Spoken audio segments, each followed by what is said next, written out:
Backup cameras like this have been required equipment since 2018, and though they do help you figure out who is behind you, they do nothing to prevent a backup crash. But there is a technology which can prevent those accidents. It is a rear automatic emergency braking system. For the 2023 model year, these type of systems were standard on about a quarter of vehicles, and they were optional on another third.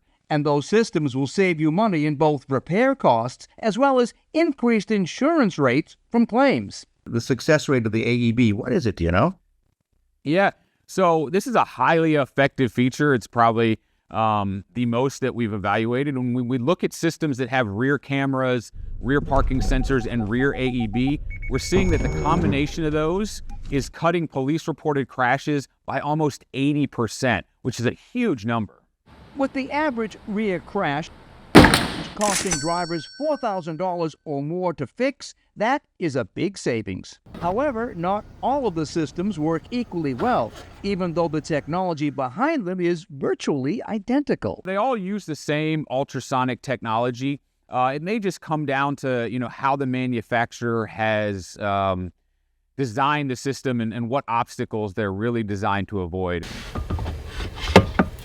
The IIHS tested 8 small SUVs which come with backup braking systems. Of those 8 vehicles, 4 of them received our top rating as superior. They were the Ford Escape, the Honda CR-V, the Mitsubishi Outlander, and the Subaru Forester. 3 of the vehicles received our middle rating of advanced. They were the Mazda CX-5, Toyota RAV4, and Volkswagen Taos.